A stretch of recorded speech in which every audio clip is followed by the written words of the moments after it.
¿Qué tal? Estamos en un nuevo capítulo de Muy Machito, caja de herramientas para hombres que quieren entender, promover y disfrutar de la equidad de género.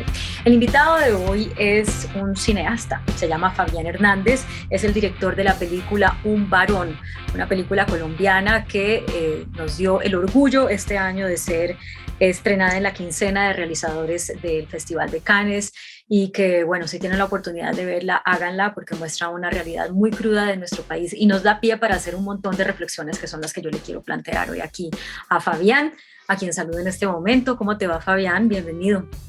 Hola, ¿cómo están? Muchas gracias por invitarme a este espacio. Bueno, esta película tiene un nombre muy contundente, Un Varón. Y Ujú. pues yo no quiero, ¿cómo es que se dice? Yo no quiero contarle a la gente de qué se trata, cuál es el final, ni nada de eso. No quiero dañarle a la gente la experiencia de ver la película. Pero lo que sí puedo decir es que es una película que muestra, digamos, la dureza de crecer en un entorno donde prácticamente para un joven la única opción de ser un hombre es ser violento y entrar en una pandilla y hacer cosas que realmente no quiere hacer. ¿Por qué el nombre de la película es Un Varón? ¿Por qué así de contundente? Digamos que a mí lo que me interesaba con esta película era tener una aproximación de un lugar que está conocido por algunos estereotipos muy visibilizados y que parecen lugares comunes en la cinematografía en este caso, pero también en una idea social que se asocia este tipo de lugar a las armas, a la droga, a la violencia explícita, a la pobreza, a la marginalidad social casi latinoamericana, que es muy explotable de cierta forma. Entonces, yo quería, porque vengo de ese barrio en el que se filma la película, quería dar un punto de vista que tenía que ver con algo que me suena más, no me suena, sino que es más interesante y que tiene que ver con cómo se hace una construcción viril en ese entorno, cómo se hace una construcción de un hombre hegemónica, tóxica en ese lugar en particular y en el que el coger un arma no fuera solamente lo gráfico, el grafismo de coger un arma, sino el por qué ese chico tiene que coger un arma para asumirse como un machito o como un hombre delante de sus pares. Y esa reflexión que quise abrir en ese espacio es una reflexión que me parece muy pertinente en este momento social, más allá de que hay como una especie ahora como de moda o de casi mainstream alrededor de temas de género, de lo queer, de la equidad. Para mí hay una reflexión política muy importante alrededor de esos gestos, porque yo fui parte de grupos, porque fui parte porque tuve esa construcción, porque performé esa masculinidad que buscaba amenazar al otro para conseguir una posición social en la que me sintiera más cómodo y esa posición social era amenazante también para mí. En ese tiempo no lo relativizaba de esa forma, ahora sí, y digamos que es algo que me interesó mucho desde el comienzo. Por eso la película se llama Un varón, porque es una línea directa hacia un tema muy específico, pero creo que esa reflexión es amplia. El hecho de que yo la haga en ese contexto no quiere decir que esa reflexión no se pueda hacer en otros contextos de estratos medios altos, en donde ocurre esa misma presión social y donde ocurre también esa violencia y donde se compite por esa violencia, por tener ese poder casi social, político, que parece perseguir mucho a los hombres. Fabián, a mí me emociona mucho oír el análisis y la reflexión que estás haciendo, porque desde hace mucho tiempo vengo diciendo los hombres tienen que entrar en las conversaciones sobre género. No podemos alcanzar la equidad de género si solamente somos mayoritariamente las mujeres las que estamos allá abanderando, porque pues no, es un contrasentido pensar que vamos a lograr una cosa que se llama equidad de género si solamente uno de los géneros está ahí en la, digamos, en la lucha. Y cuando uno invita a los hombres y salen con reflexiones como las que tú estás haciendo, eh, uno dice, es que esto nos muestra que no podemos sencillamente determinar los hombres son los malos de la película, las mujeres somos las buenas, las mujeres, los hombres tienen que cambiar para que las mujeres estemos bien. No, es la sociedad la que debe hacerse digamos, un psicoanálisis y una transformación para que esos estereotipos, esos roles que hemos creado para los géneros no pesen tanto sobre la vida de las personas que no les dejan como otra opción, ¿no? Que en el caso de los hombres, para el estrato en el que tú mencionas, ser violentos, para otros estratos, ser corruptos, para poder mantener a su familia y unos estándares de vida de mero macho, ¿no? Y muchas otras cosas. Entonces, te quiero agradecer por hacer ese análisis y te quiero preguntar a propósito de esto, ¿cómo crees tú que los hombres se pueden vincular a esta conversación, digamos, que lo vean así tan claro como lo estás viendo tú? De cierta forma, es que yo, digamos que conceptualizar una cosa como que es un hombre para mí ya plantea un problema, que es un hombre concebido como social o políticamente lo que es ser un hombre o una mujer. Digamos que esa idea binaria a mí también me causa un problema, me causa una inquietud. Es decir, creo que la reflexión tiene que ser más transversal, tiene que incluir a todas las comunidades o todas las disidencias sexuales que no son solo un hombre y una mujer. Eso es algo que a mí me interesa mucho y por esa razón, porque siento que esa construcción político y social de ser un hombre viene a partir de casi del Estado en la que lo lleva a uno a comportarse, a vestirse, a pararse, a no llorar, a no permitirse usar maquillaje, a no permitirse usar un tacón. Hay unas ideas que nos dividen en dos ramas que son, el hombre hace estas cosas, la mujer hace estas otras, y yo creo que hay una diversidad muy amplia y hay unas inquietudes en las personas muy amplias en eso que, pues hay un filósofo al que me interesa mucho citar acá que se llama Paul Beatrice Preciado, que habla de la ficción política hombre y la ficción política mujer y cómo uno se asume en esa ficción política para casi performar lo que es un hombre o performar lo que es una mujer. Para Y, pertenecer a la sociedad, para sí, poder sí, pertenecer. exacto. Y entonces, a través de esa reflexión, estamos dejando un montón de gente por fuera que no se identifica ni como hombre ni como mujer. Y a mí me parece que esta reflexión tiene que ir más allá, no es solo incluir a los hombres, es incluir a los transexuales, a las personas trans, a incluir a los negros, a los indígenas. Es decir, acá hay una diversidad que es mucho más transversal, que me parece que estas reflexiones tienen que incluir mucho más que a los hombres, nos tienen que incluir mucho más a las personas, ¿no? En general. Y no solamente que no se identifica ni como hombre ni como mujer, sino que se identifica como hombre, pero no encuentra una identificación con el parámetro establecido de ser hombre, o se identifica como mujer, pero no encuentra que case en esas estructuras que ha armado la sociedad para las mujeres. Mira, yo te digo que cuando terminé de ver la película y hasta me sorprendí un poco de mí misma, porque yo, como periodista, pues uno tiene mucho contacto con la realidad y yo he hecho mis libros y he estado en el terreno muchas veces, pero te digo, y siempre he tenido una mirada optimista, ¿no? De siempre hay algo que hacer, siempre hay como una luz para solucionar el problema. Cuando terminé de ver la película, quedé como tan decepcionada de nosotros como sociedad, quedé como tan pesimista, tan triste, como con esa cosa de, es que no hay manera, o sea, ¿cómo salimos de esto? ¿Cómo ese chico puede dejar de ser pandillero? ¿Cómo ese chico puede dejar de ser malo? No hay manera, todo lo que lo rodea lo lleva allá. Pero tú, nos decías ahora al principio, tú también, tú creciste en esos barrios y tú perteneciste a esos grupos y ya no. ¿Cómo lo hiciste y cómo pudiste romper esos mandatos de masculinidad violentos? Sí, justamente yo tampoco trato de idealizar ni hacer una promesa a través del cine, ni de romantizar los lugares ni las ideas, porque salgo a la calle y muchas veces me encuentro con que no es así. Entonces creo que para mí es muy importante tratar de tener siempre los pies sobre la tierra y no prometer algo que tal vez hay que trabajar bastante. Entonces, por eso planteé una película muy cercana a un tipo de realidad más o menos específica, que es la que yo más o menos he entendido. ¿Cómo eso atravesó mi vida? Pues a mí me atravesó justamente por la violencia. La violencia fue la que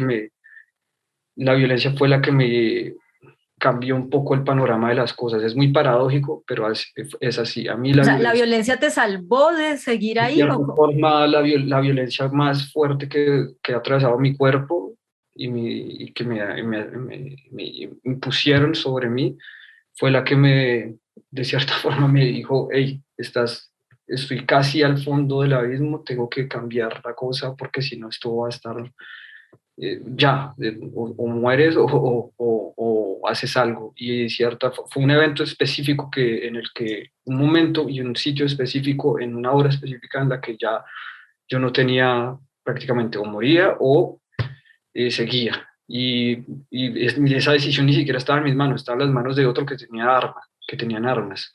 Entonces, esa decisión de esos otros violentos fue la que me permitió continuar, digamos, de cierta forma, y a partir de ahí de una amenaza en la que yo prácticamente tuve que quedarme encerrado por un tiempo. Entonces fue a partir de ahí que tuve que buscar otras dinámicas de vida, y esas otras dinámicas fueron empezar a leer, fueron tratar de acercarme a otro tipo de personas, y fue acercarme a otro tipo de opciones, ¿no? Entonces, en Un varón, yo llego a un punto en el que reflexiono alrededor de estos mandatos sociales de la masculinidad, pero tampoco pretendo dar el mensaje salvador porque no es tan evidente, me parece. No, no es evidente, por eso te digo que yo me quedé como con la sensación de esto no hay salida, ¿no? Pero es a raíz de saber de qué se trata, o más o menos saber de qué se trata tu historia, que digo, bueno, si hay salida, aunque son las excepciones, desafortunadamente, a la regla. Y ahí quiero que nos hables de alguien que tú mencionas al final de la película, que es el padre Javier de Nicoló. Y cómo una persona como estas, con esa conciencia social, con esa sensibilidad y esa empatía para trabajar con poblaciones en esos contextos tan hostiles, puede hacer algo diferenciador. Eh, y enfoquémoslo pues en el tema de lo que se trata este video podcast, en la masculinidad, en el ser macho. ¿Qué aprendiste tú? ¿Qué momentos quisieras compartirnos tú de lo que fue esa labor de Javier de Nicoló que sirven para enfrentar esa masculinidad difícil que les ha tocado a muchos hombres? Pues mira, mi conocimiento con la obra del padre Javier de Nicoló viene justamente desde hace muchos años, porque no muy lejos del barrio en el que crecí, él abrió una casa hace muchísimos años para acoger muchachos, muchachas, muchaches y personas de edad adulta también, que estuvieran en unas condiciones de vulnerabilidad, de fragilidad.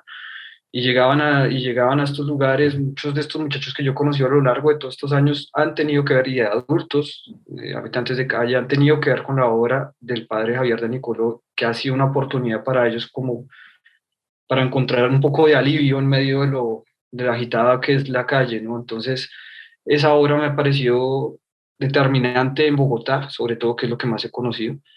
Y en esos espacios y en esos encuentros yo he dado talleres también en esos lugares, en algunos de los lugares de las unidades del padre Javier.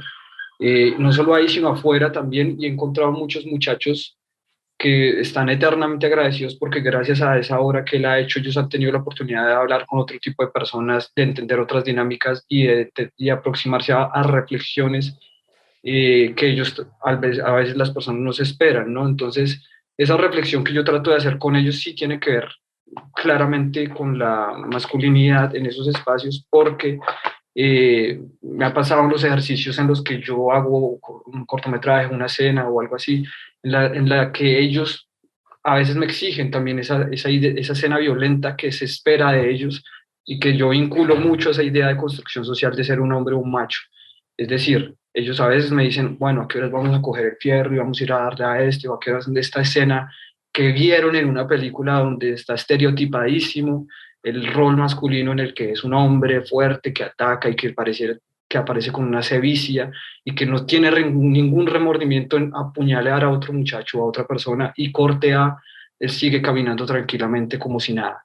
Entonces, ese tipo de cosas, ese tipo de reflexiones, yo les digo, que ellos a veces me exigen, yo les digo, no, es que acá estamos analizando otra cosa que tiene que ver como por qué tiene esa presión usted a sus 15 años, 14 años, de demostrar esa virilidad para atacar a otra persona. ¿De dónde viene eso? Y entonces ahí se empieza a romper una reflexión que pareciera a veces estar en manos yo sí creo que a veces parece estar en manos de clases medias altas que pueden acceder a un curso de feminismo o de una universidad, que a unos muchachos en los que pareciera no haber acceso a mucha información. Y yo trato de llegar a esos lugares con algo de información que tiene que ver con esa construcción social de la violencia y de la muerte, y cómo las armas, como los mecanismos de poder, como son las armas que tiene el ejército, que tiene el Estado, están casi siempre en manos de unos señores masculinos, hombres.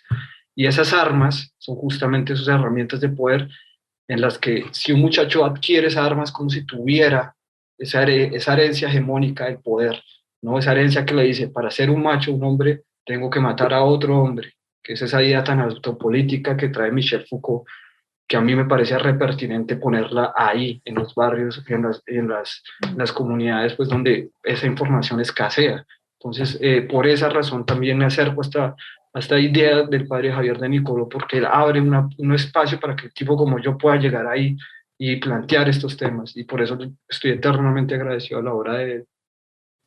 No, y tendríamos todos, por lo menos los que vivimos en Bogotá, que agradecerle muchísimo porque yo creo que otra sería la historia si él no hubiera hecho un trabajo con tantos jóvenes durante tantos años. Mira, tocaste dos puntos, que es el acceso a la información para poder generar unas reflexiones, que es una cosa exclusiva de las élites académicas o de ciertas personas de cierto nivel socioeconómico. Y me gustaría que ahondáramos ahí porque pareciera, si te entiendo bien, que es como cuestión de poder tener la oportunidad de llegar con la información para generar esa reflexión, el punto que puede cambiar la historia. O sea, muchas de estas personas, de estos hombres que están viviendo esta masculinidad violenta, tóxica, agresiva, tal vez lo que necesitan es la oportunidad de reflexionar. Y eso, pues, se dice, pareciera más fácil de hacer de lo que uno se imagina, ¿no? O sea, que la sociedad se pueda volcar y decir, invitarlos a hacer esa reflexión. O sea, ¿por qué para sentirse hombre tienes que querer coger un fierro o portar un fierro? Sí, pero, Es tan simple, entre comillas, como poder generar la reflexión. no es tan simple, es muy difícil generar estas reflexiones alrededor de estos tópicos en los que ya estamos tan cómodos. Muchas veces los hombres estamos en la posición más cómoda, ¿no? Hay que admitirlo, o sea, lo cómodo es sentirse poderoso, lo cómodo es llegar al lugar y sentir esa posición de privilegio que tiene el hombre social, esa ficción política hombre que tiene en sociedad. Entonces, eh, claro, muchas veces yo creo que la reticencia de los chicos, y en mi caso con estos contextos, es no muestres ese lado frágil que tengo porque me quita el poder de privilegio en el que estoy admirado por los otros chicos, es decir, estoy admirado por mi fuerza, por mi violencia, por mi capacidad de aplastar a otro y ser, ¿no? Esa sensación no es fácil de que un chico, por ejemplo, de mis cortos o de mi película, acceda a llorar en un rodaje, en un set y decir que es frágil, que siente miedo, porque se espera de él todo el tiempo esto de acciones y esto de decisiones y casi que sin reflexión. Entonces, lo que yo planteo en la película, cuando las personas lo vean, es que hay un chico que sí toma una decisión, toma unas decisiones muy importantes y en donde también hay espacio para una reflexión acerca de su construcción social masculina, su intimidad y su inquietud y su ambigüedad con la masculinidad, que son lugares en los que no pareciera haber espacio en el cine, por ejemplo, que demanda tanto esto de que los muchachos tienen que ser un cúmulo de acciones y reacciones, en el que no parece haber espacio tampoco para una reflexión sexual, una ambigüedad sexual, una inquietud alrededor de este mandato que es ser un macho.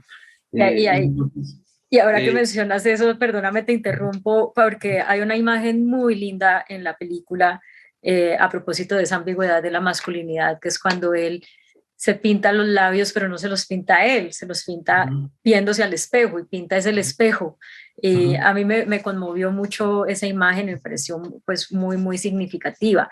Y quiero mencionar otro de los aspectos, los puntos que tocaste sobre los que te quiero invitar a reflexionar más, que es la representación, es decir, cómo estos muchachos, dices tú, quieren es que llegue la hora de poder coger el fierro y hacer esa escena, porque pues eso es lo que han visto, ¿no? A mí me decían para mi libro Perdonar lo imperdonable, jóvenes desmovilizados del paramilitarismo de la guerrilla, que su infancia fue ver Mario Baracus y no me acuerdo cómo era que se llamaba este programa, y era una idealización y una idolización de esos personajes que nos muestra, o al menos a mí, que esos referentes que hemos tenido y que salen ahí libremente un sábado en la tarde y así crecemos, pues no son inocuos.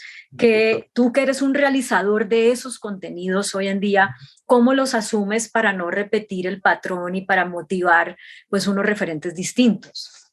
Sí, pues justamente, es que eso es una de las, digamos que mi película es una reacción frente a eso, frente a esa cosa un poco también mainstream que nos ha enseñado que es más fácil vender el rol del hombre de cierta forma para que sea aceptado y sea consumido más fácil. Entonces, mi película plantea como una respuesta a esa propuesta comercial a veces y para que puedan tener una opción las personas de ver otra cosa que no sea, es decir, mi película se pasa en un contexto donde fácilmente uno de los chicos puede ser el malo, malo, malo, a lo como en Ciudad de Dios ocurre más o menos, y donde es un contexto donde hay un barrio hiper pesado, donde es muy fácil caer en un plano donde yo ya fui un muchacho comiendo, consumiendo bazooka y teniendo alucinaciones, ¿no? O sea, esos lugares tan comunes.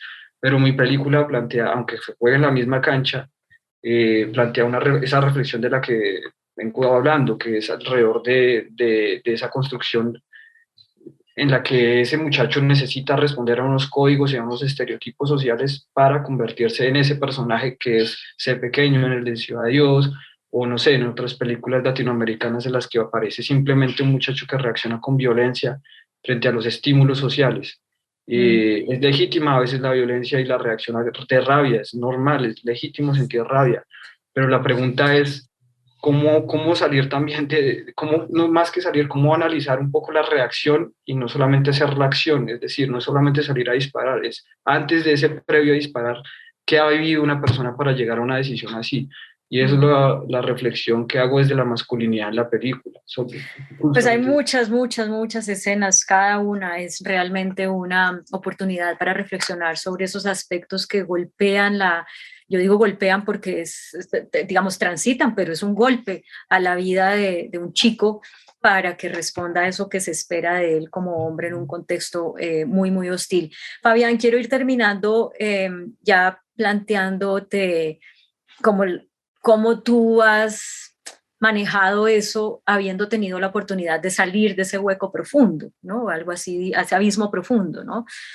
Cómo te reta, y teniendo esta conciencia de la que ya hemos hablado, que te lleva a hacer esta película, cómo te retas para seguir dejando de ser el hombre que responde al estereotipo violento, cómo te retas para no ser eso que tú estás tratando de visibilizar. Pues yo creo que yo me reto a partir de la inquietud y no de la certitud.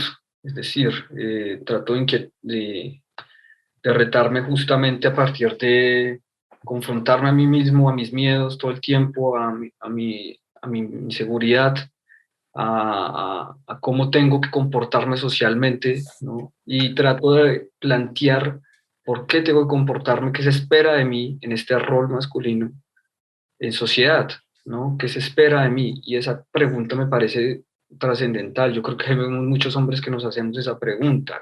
Qué espera esta sociedad de nosotros en este rol que nos han asignado social y políticamente? Se espera que seamos exitosos, que seamos decididos, que tengamos la respuesta siempre. Se espera eso realmente y nosotros realmente nos sentimos cómodos en esas situaciones que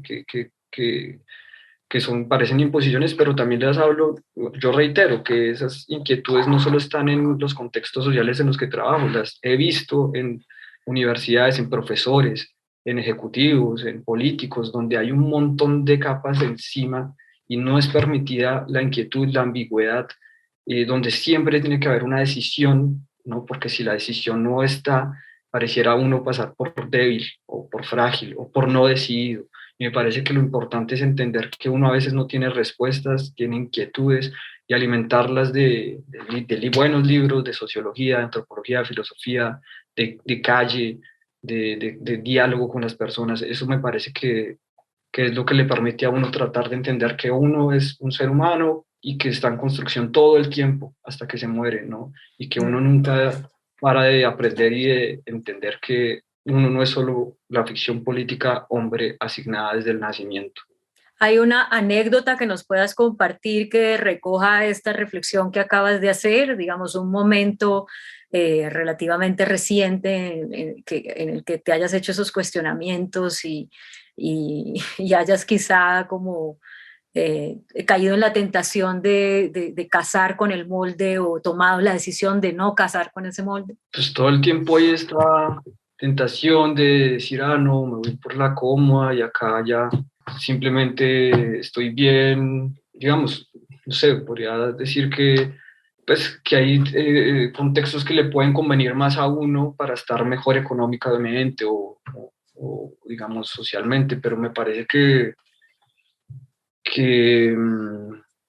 no sé, no podría decir específicamente como ya, este momento en particular, pero todo el tiempo me estoy debatiendo entre la comodidad de ser hombre, es decir, puedo fácilmente acceder a unos privilegios, o replantearme esa idea y decir, no, pero tal vez yo no estoy tan seguro de tomar este trabajo, o que me puede traer unos beneficios per se, sino que tal vez quiero dudar y tal vez intentar seguir haciéndome preguntas alrededor de esta construcción social masculina, en fin. Hay una escena en la película que yo creo que es de las que más me contribuyó a que yo quedara medio derrotada al final, que es esta escena cuando sale un chico con su bebé, ¿no? Caminando por la calle y en algún momento otro le dice, ese va a ser peor que el papá, ¿no? Es como ese niño sin tener todavía conciencia siquiera, ya tiene un destino predeterminado, que es un destino violento, que es un destino que seguramente lo va a llevar a robar, a matar, a consumir drogas, etcétera. Y te digo esto porque yo quisiera que cerráramos con un mensaje a los hombres respecto a su rol como padres. Tú sabes que este es un país de madres solteras, y tú sabes, o de padres, o de no madres solteras, pero con hogares de padres ausentes. Y no sé si tal vez desde tu propia experiencia nos puedas hacer una reflexión para eso, para los padres que crían hijos en estos ambientes donde está tan marcada una masculinidad que no necesariamente nos permite ser felices y que definitivamente no le conviene a la sociedad. Pues yo no soy, nunca me considero como alguien como para darle consejos a los demás, pero sí tengo una apreciación alrededor de la paternidad. Es evidente que prácticamente casi todos los muchachos que aparecen, por ejemplo, en mi película, han tenido una ausencia paternal y es muy común ver esto. Y esta ausencia paternal es muy paradójica porque también veo a muchos de estos muchachos que se vuelven padres que pareciera querer cumplir eso que les ha faltado. Eso es muy loco. Entonces, pareciera como si ese nuevo chico, ese nuevo hijo que tienen, quisieran dar a veces todo eso que ellos nunca recibieron. Y hasta cierto punto siento que, o percibo que esa figura paterna es una figura a reinventarse también desde muchas aristas.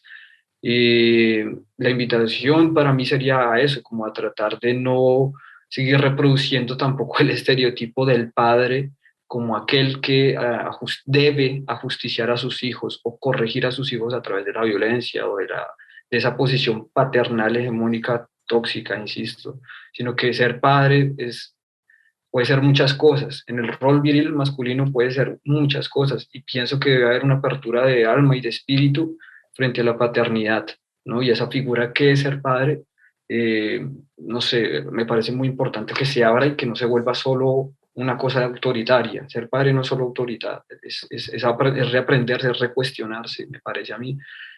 No lo he sido, pero pienso que me lo replantearía desde ese punto de vista, como tratar de aprender a ser padre, no llegar con la certitud de que ser padre es esto o aquello, sino que es ser padre y reinventar las formas de ser padre y tratar de entender desde otra dinámica muchas cosas que tienen que ver con la paternidad, ¿no? Creo que los muchachos también necesitan están como en esa pesquisa de no solo poner una posición de... Yo hice un cortometraje, por ejemplo, un muchacho que fue padre a los 15 años en un barrio muy complejo y él no sabía cómo asumir eso. Y pienso que esa incertidumbre lo llevaba a huir a ese rol, ¿no? Cuando la invitación podría ser como a reinventarnos otras formas de ser padre y asumirlo desde otros puntos y otros ángulos posibles. Eso es algo que tal vez me interesa también mucho. Por eso también esa idea que se aleja un poco en la película, en esa escena de ese rol esperado de un muchacho en el que se le espera la violencia, pero él también tiene una forma fraternal de acercarse a otro, y ese otro es su hijo, ¿no? Y creo que eso existe, y en eso tengo mucha fe, en la fraternidad y en el amor. Pues me parece que eso sí es indudable, ahí sí no hay pierde. Por eso hay una escena también en la que hay una explícita alusión de amor frente a una persona, y creo que eso es para mí más que suficiente, ¿no? Pues Fabián, muy importante escuchar tus reflexiones, ver la película. Gracias por visibilizar un tema y atreverte a visibilizar un tema que de pronto no es, que definitivamente no es el más taquillero, que al contrario tiene muchas críticas porque los periodistas decimos todo el tiempo, pero ¿por qué tenemos que contar lo malo de Colombia, ir a mostrar a Colombia como la peor cosa, ¿no? Pero también se necesita y pues prueba de que se necesita es la selección que hicieron de tu película para estar en Cannes, así que felicitaciones por eso también, que seguro le da un impulso muy importante a tu carrera. Vale, muchas gracias. Sí, la invitación es que no lleguen con esta idea de que estamos reflejando lo malo de Colombia. Todo lo contrario, creo que mi película no muestra un solo disparo, no hay ni un solo disparo, no hay ni un solo muerto en una película en la que podría abundar disparos y muertos, y no es misérica, es decir, habla de otra cosa que tiene que ver con la masculinidad en un lugar donde pareciera que este tema es algo no tocado, nunca contado. Entonces me parece muy interesante que se vea esta película desde ahí, ¿no? No solamente esa promesa que siempre hay de que va a haber acción, muchachos dándose chuzo o gritos o solo insultos, y ninguna autoridad sexual o inquietud política frente al mundo, que es lo que trato de reflejar en mi película. Sí, y qué es lo que se logra. Fabián Hernández, director de la película Un Varón. Gracias por estar en Muy Machito. Gracias a ustedes. Y a ustedes también muchísimas gracias por acompañarnos. Recuerden que pueden entrar a mi canal de YouTube, Claudia Palacios Oficial, donde están todos los capítulos de Muy Machito, que pueden entrar a la página muymachito.co, en la que pueden hacer el machistómetro para que sepan si están en el cielo, en el infierno o en el purgatorio del machismo, y que nos pueden seguir en nuestras redes sociales. Estamos en Instagram, muymachito.co. Hasta la próxima.